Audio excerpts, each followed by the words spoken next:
Hola, de nuevo, muy buenos días. Mi nombre es Víctor Javier y por la gracia de Dios, hijo de Dios.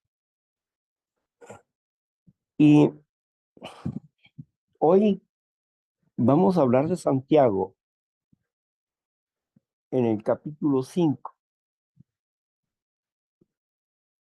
Y es muy importante para nosotros comprender lo que Santiago nos dice. Este hombre que fue elegido como apóstol, siendo hermano físico de Jesús, fue uno de los hermanos de Jesús que no creían en Jesús, pero se convirtió, se transformó y llegó a creer en Cristo. Y vemos cómo él defiende fervientemente la fe, y a través de lo que hemos estado mm, meditando, pensando en eso, pues hemos encontrado cosas muy importantes, como la importancia que Dios le da a los pobres y también a los ricos. Y les habla Santiago del requisito que ellos necesitan tener para acercarse a Dios y no perder el camino de su salvación. Santiago nos habló también la diferencia entre una prueba y una tentación. Nos habló de la esperanza de recibir la corona de la vida. También nos habló de los mandamientos de Dios. Y a los mandamientos los pinta él como si fuera un espejo donde nos vemos, donde nos reconocemos.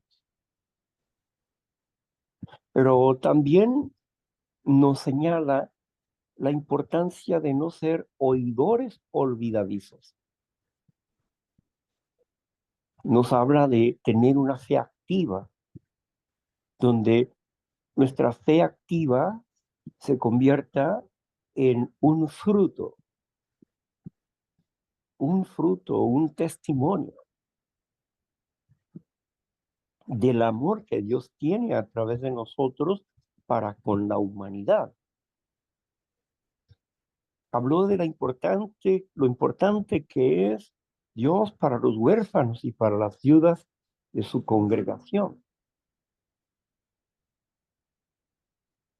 Nos habla Santiago de la caridad, que no seamos solamente palabreros, sino que la oración tiene que llevar una acción para que sea completa. El compromiso que nosotros tenemos con Dios, comprender a los enfermos y no maltratarlos, sino ayudarlos a salir de su situación. Por eso Santiago nos hace ver muchas cosas, pero es muy interesante lo que va a suceder más adelante con las siguientes epístolas. Así que vamos a escuchar la lectura que tiene Marla para nosotros esta mañana. Adelante, Marla. Víctor, muy buenos días, compañeros, y es Santiago 5 y voy a leer del versículo 13 al 18 solamente, que dice así: ¿Está alguno entre ustedes afligido? Haga oración. ¿Está alguno alegre? Cante alabanzas. ¿Está alguno enfermo entre ustedes? Llame a los ancianos de la iglesia y oren por él, ungiéndole con aceite en el nombre del Señor. Y la oración de fe salvará al enfermo, y el Señor lo levantará. Y si hubiese cometido pecados, le serán perdonados. Confiesen sus faltas unos a otros. Oren unos por otros para que sean sanados.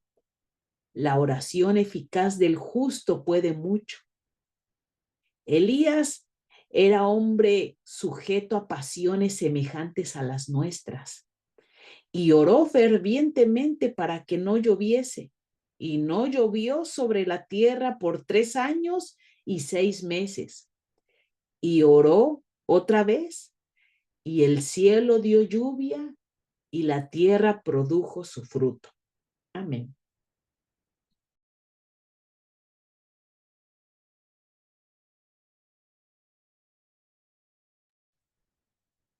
Muy bien.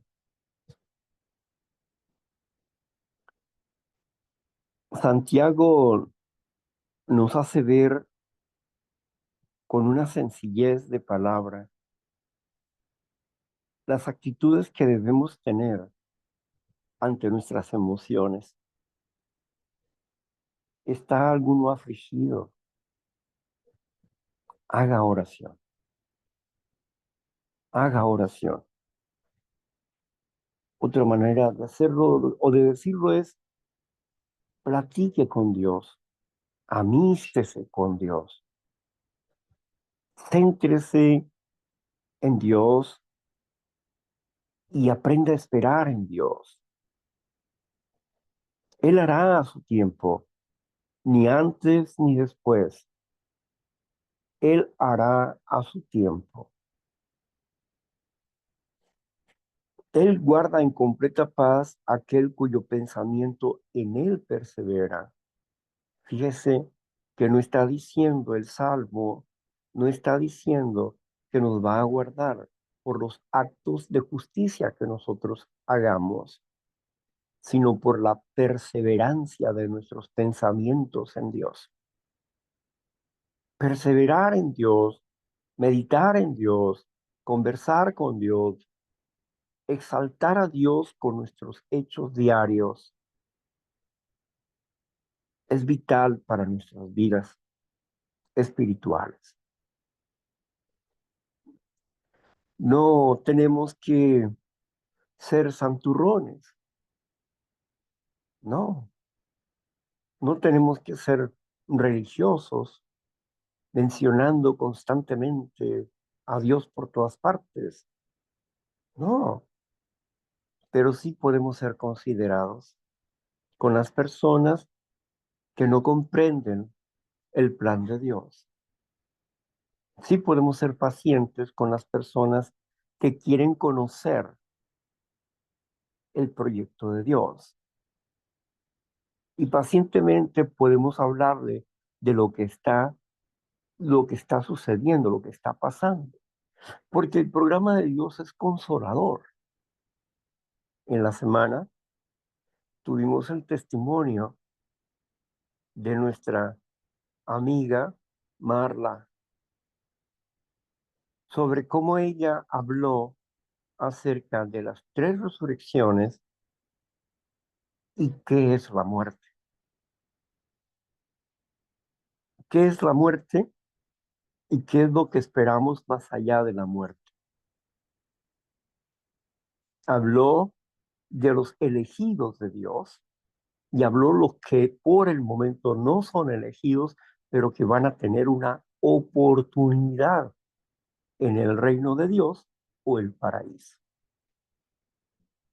Así como el hombre aquel que se conmovió con Jesús a un lado y le dijo, reprendió a su otro compañero, diciendo, ya, déjalo, porque este hombre no ha hecho nada. Nosotros estamos aquí porque sí hicimos daño, pero este no ha hecho nada. Cuando vengas en tu reino, acuérdate de mí, le dijo aquel ladrón. Y Jesús le dijo, de verdad te digo, hoy estarás conmigo en el paraíso. Y cuando hablaba Jesús del paraíso, no hablaba del cielo, hablaba de la tierra, hablaba del milenio, de eso hablaba, del paraíso terrenal. ¿Para qué quiere un hombre entrar al paraíso terrenal? Para ser ordenado, para que escuche el evangelio. Pero es que el ladrón sabía de Jesús, sabía lo que Jesús decía, y las personas con que él andaba de seguro le platicaban de qué significaba lo que Jesús decía. Porque él dijo, acuérdate de mí cuando vengas en tu reino, cuando vengas en tu reino. Entonces, él entendía que Jesús iba a regresar, que iba a resucitar y que iba a regresar. Entendía ese aspecto el ladrón. Conocía la instrucción, la enseñanza. Y ahí estaba mostrando su fe, porque sabía que Jesús iba a morir. Pero ¿por qué el ladrón le estaba diciendo a Jesús que se acordara de él en su venida? ¿Por qué? Porque creía en la resurrección de los muertos y sabía que de alguna manera él, Jesús, iba a ayudarlo. Los tres estaban a punto de dormir el sueño de la muerte, pero ese ladrón estaba demostrando su entendimiento y en su corazón había sido redarguido por el Espíritu de Dios. Y así Jesús pudo prometerle en ese mismo día que él estaría con él en el paraíso, es decir, que él iba a entrar al milenio.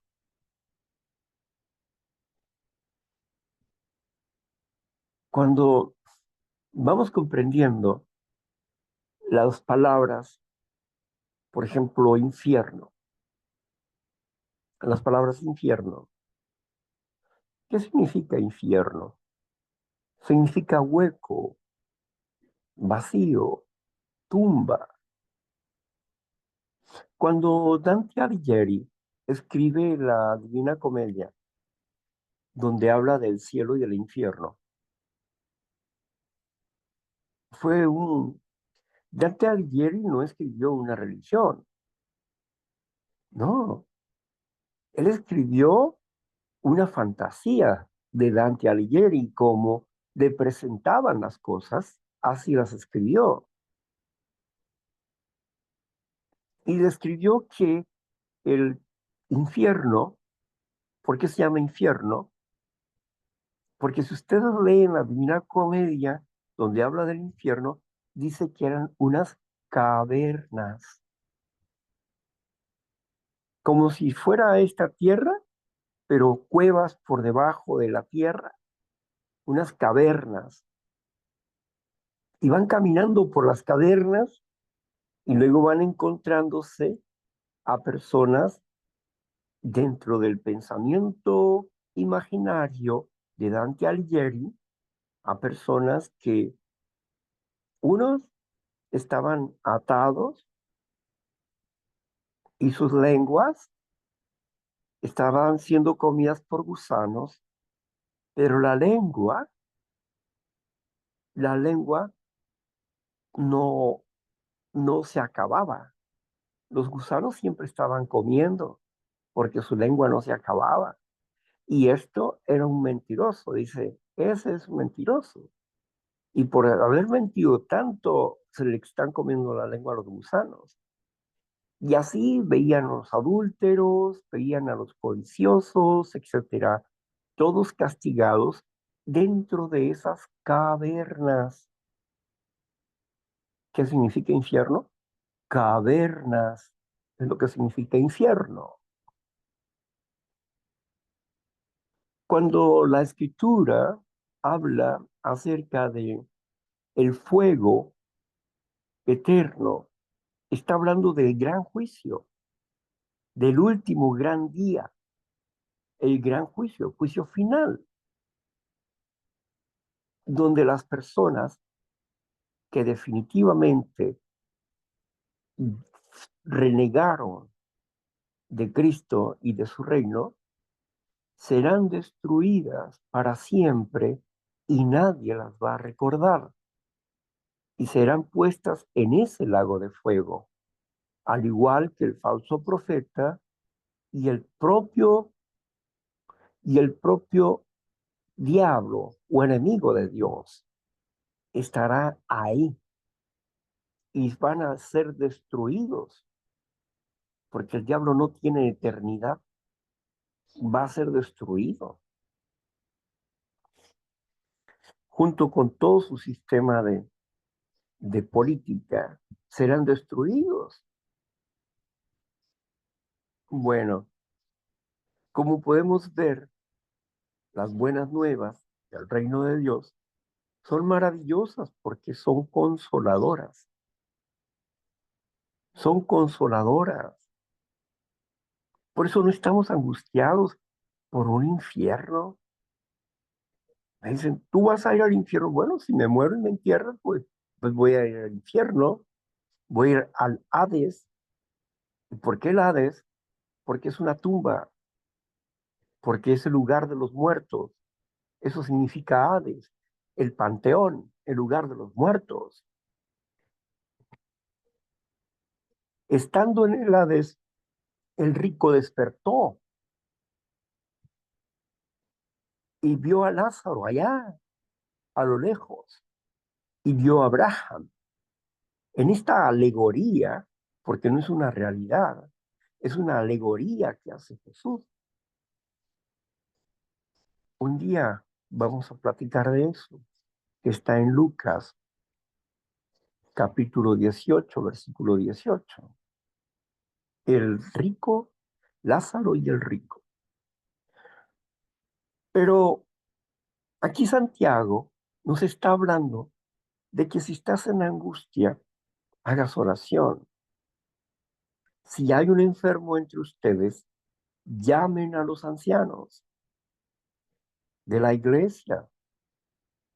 Los ancianos no son los personas adultas, no, los ancianos son personas que tienen entendimiento, conocimiento, preparación eclesiástica para ejercer un ministerio.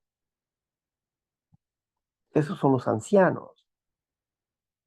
Entonces, llamen a los ancianos, hagan oración, únjanle con aceite, para que los unjan con aceite.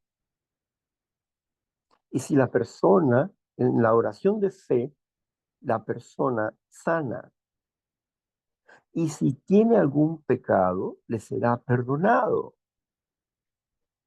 Justo lo que dice San Juan en el capítulo 2, versículo 1 y 2. Hijitos míos, les escribo estas cosas para que no quebranten el mandamiento de Dios. Pero si alguno de ustedes ha quebrantado el mandamiento de Dios, abogado tenemos para con el Padre, a Jesucristo el justo. El apóstol Pablo nos enseña, nos dice en la comunión, la comunión es un día del año, no es todos los días. La comunión se da un día del año, no todos los días. ¿Por qué? Porque la comunión es un año sabático donde se reúnen la congregación de Dios para compartir la cena del Señor, la comunión. para compartir el pan y el vino. Así que aquí nos dice Pablo que nosotros debemos de ser dignos. ¿Por qué? Porque nos habla de un inventario que nosotros tenemos que hacer cada año acerca de nosotros mismos, de nuestros comportamientos, de nuestras faltas delante de Dios. Y después de hacer el inventario que nosotros tengamos, vamos nosotros a confesarle a Dios sobre nuestra situación del año y vamos nosotros a comer de la Pascua, de la comunión anual, en el día en que el Señor Jesucristo fue sacrificado. En ese mismo día, que es el 14 de Nisan, el 14 de Nisan, que es el, el día de acuerdo al calendario hebreo, no romano, hebreo. Y regularmente está entre abril y marzo. Cae la fecha de la comunión anual, del primer sábado anual. Se le llama sábado anual porque es un reposo, es un día de reposo, cuando es la Pascua. Así que mm, él, el Señor Jesús, cuando partió el pan y dijo, ¿verdad? Este es mi cuerpo que por causa de ustedes pues es quebrado y esta es mi sangre, ¿verdad? Que por causa es derramado. Y esto harás, dice, y esto harás siempre en conmemoración de mí. O sea, en memoria de Jesús, de la injusticia que se cometió contra el Señor Jesucristo, vamos a estar recordando ese homicidio que se hizo. Vamos a estar recordando por qué hasta que Él venga, porque va a venir como un juez sobre la tierra. Y es ahí donde aquellas personas que vio Juan, a los decapitados que salieron de la tribulación, y ellos les decía, hey, ¿hasta cuándo vengarás nuestra sangre? Y la palabra divina no dice, no, yo no me voy a vengar, no. No, dice, claro que sí, la venganza es mía, dice Dios. Por eso es el gran día, el juicio final. Por eso es la gran tribulación, porque se tienen que pagar por la injusticia que han cometido a través de los tiempos,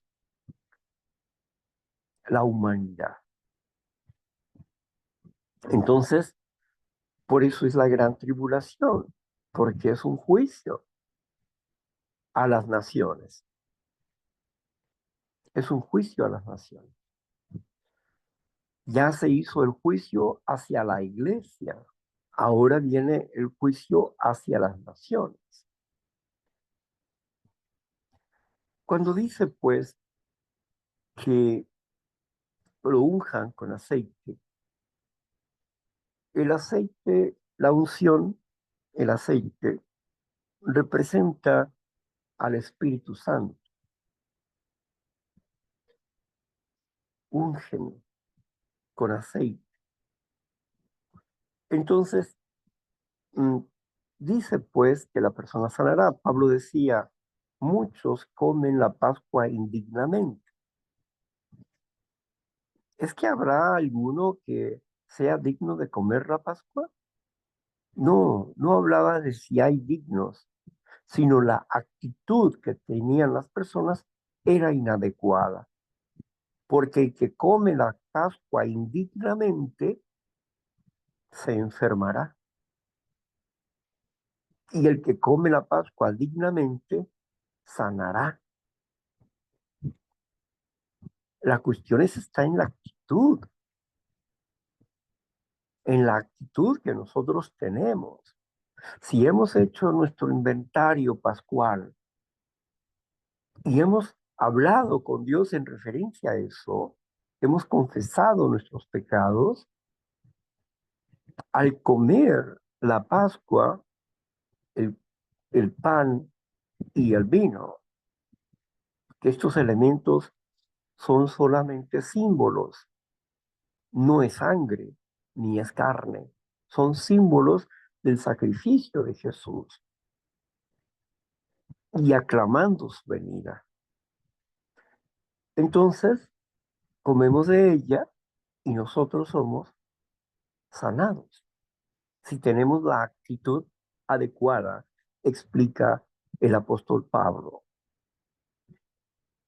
Entonces, tenemos que tener la actitud de fe cuando estamos enfermos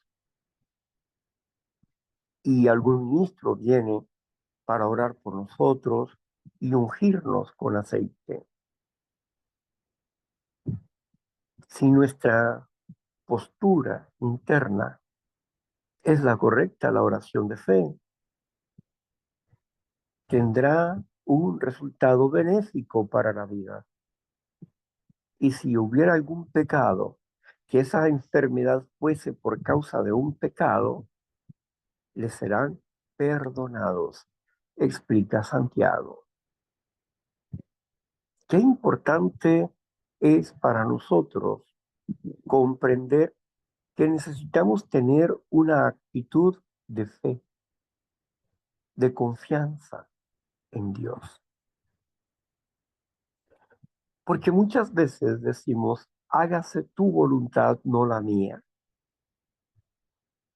Pero las personas siguen queriendo que se haga la voluntad de ellos, como ellos creen y como ellos piensan. Por una parte le dicen a Dios, está bien lo que tú quieras, y por otra parte, no, no, no, no. Pero tienes que hacer lo que yo te dije, ¿no? Qué actitud tan contradictoria, ¿no? Con la boca decimos una cosa y con nuestros actos hablamos de otra forma. Tenemos que ser congruentes entre lo que decimos y hacemos. Tenemos que ser congruentes. Santiago nos presenta esta perspectiva importante, confesarse unos con otros.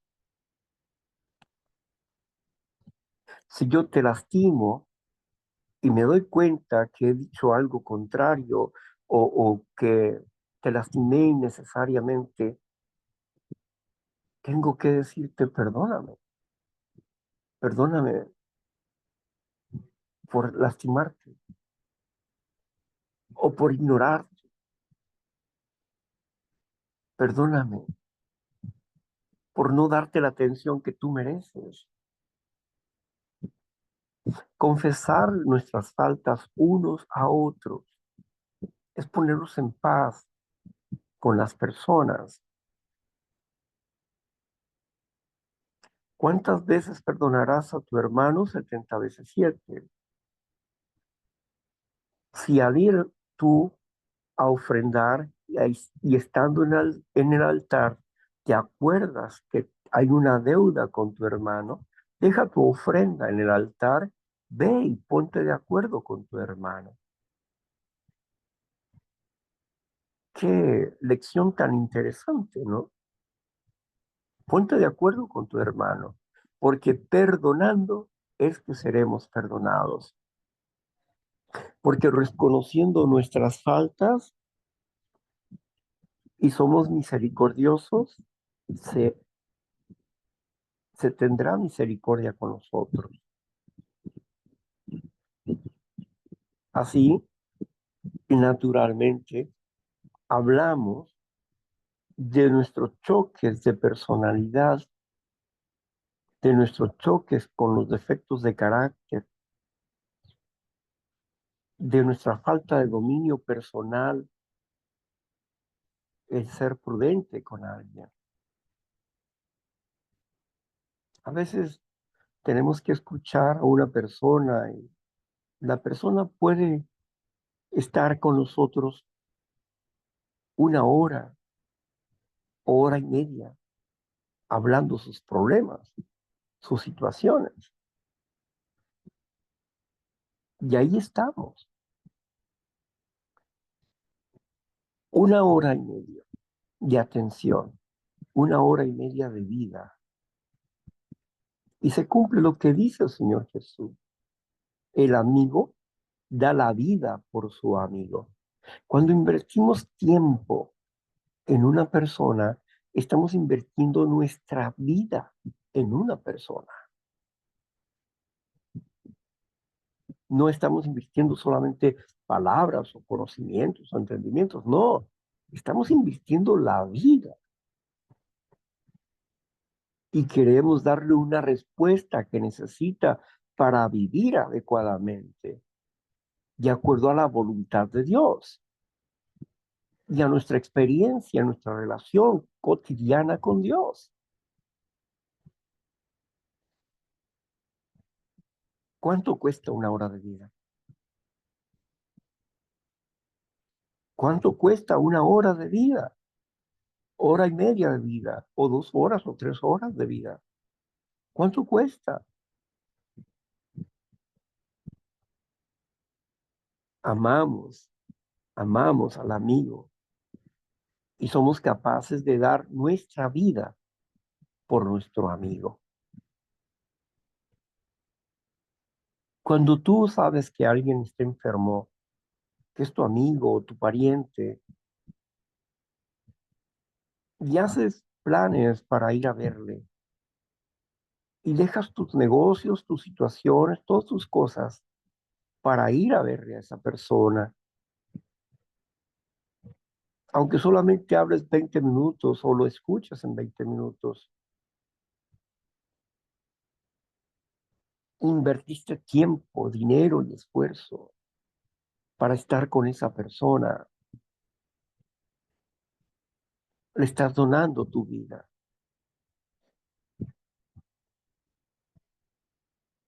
A veces no vemos las cosas de esta manera.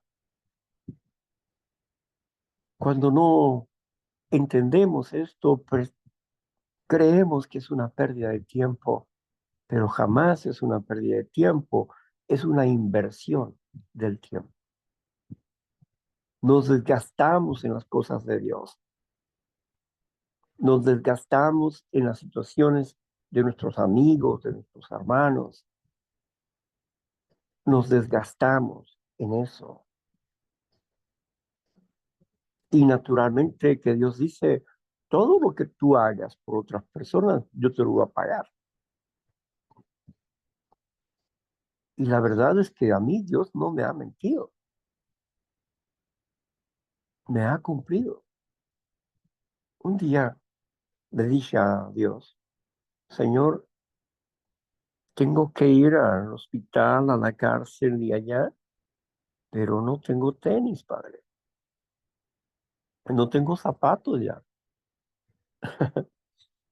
¿Qué vamos a hacer? Eso se lo dije en la oración de mañana. Por la tarde llegó un joven y me dijo, claro que ese joven no oyó mi oración. Él estaba muy lejos cuando yo hice la oración. Pero cuando él llegó, dijo, mira, Víctor, andaba por ahí, me encontré estos tenis. Yo creo que te quedan muy bien. Eran unos tenis ponis y me los puse. Estaban en muy buen estado. Y le dije, gracias a mi amigo.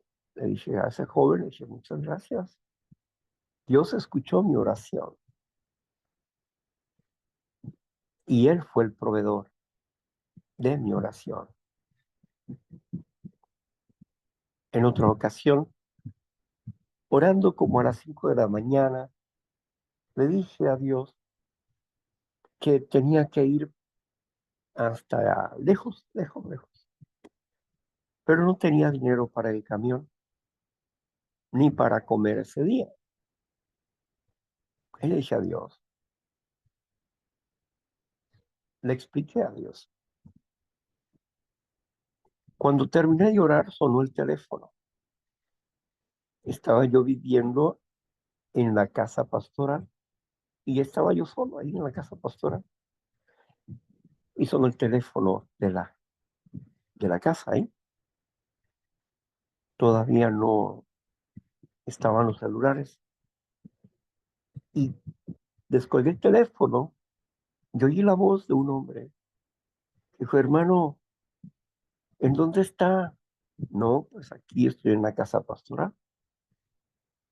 Oiga, hermano, es que Dios me ha puesto que yo le dé algo. No se vaya a ir, espéreme, voy a llegar ahí. Está bien. Y colgué, aquí te espero. Colgué y llegó, al rato llegó el hombre y me dijo, hermano, Dios me ha puesto que le dé esto. Me dio 50 pesos. Le dije, gracias, hermano, muchas gracias. Que el Eterno Padre te siga bendiciendo. Dios oyó mi oración.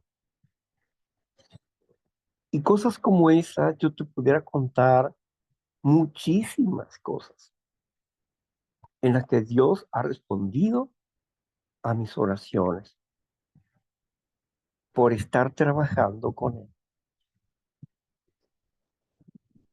Nunca me ha abandonado Dios, nunca. En medio de la enfermedad, de mis necesidades, siempre ha puesto apoyos para que me ayuden a salir de la situación. Nunca me ha abandonado Dios. Por eso, cuando nos dice Santiago la oración de fe, necesitamos tener una actitud de confianza en ese Dios amoroso, cariñoso, dadivoso, que está pendiente de nuestras necesidades. Y me recuerdo la oración de David en un salmo que dice, Señor, no me, no me des mucho, porque puede ser que teniendo comodidades me olvide de ti, pero tampoco me des muy poco, porque puede ser que en mi pobreza yo reniegue de ti.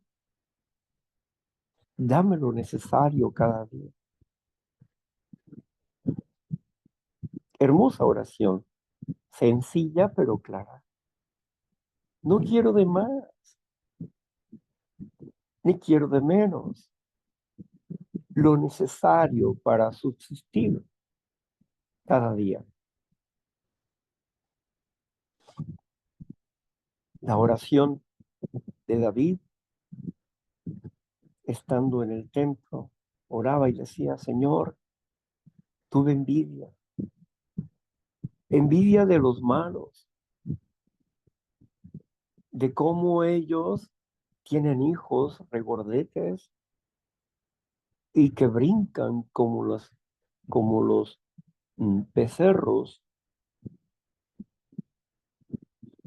Tuve envidia de ellos porque yo, tratando de hacer tu voluntad,